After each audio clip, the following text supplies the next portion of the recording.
इस क्वेश्चन में एक एपी दिया हुआ है और पूछ रहा है कि उसका कौन सा पद 78 होगा। मतलब कि हमको एन का मान पूछ रहा है और एन दिया हुआ है जो 78 है, एन दिया हुआ है और कह रहा है कि तो एन है 78, लेकिन कैवा पद है, कौन सा पद है। तो बताइए कि हमारे पास जो एपी दिया हुआ है उसमें ए का मान क्या है, तो बोलिएगा ए का मान 3 है।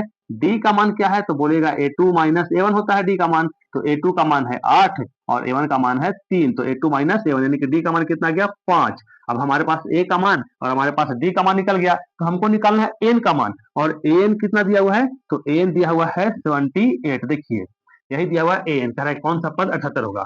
तो अब बताइए एन का फॉर्मूला क्या होता है, तो एन का फॉर्मूला होता है a plus n minus 1 into d बराबर कितना 78।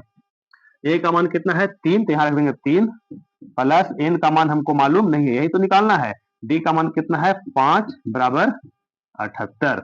अब देखिए ये 3 का हो जाएगा 3 प्लस 5 को n से गुना करेंगे 5n माइनस 1 को 5 से गुना करेंगे -5 बराबर 78। अब इसको आगे भी हम कैलकुलेशन करें तो 3 और -5 कितना हो जाएगा -2, तो इधर का -2 उधर जाएगा तो जाएगा +2, यानी कि हमारे पास 5n बराबर बच जाएगा।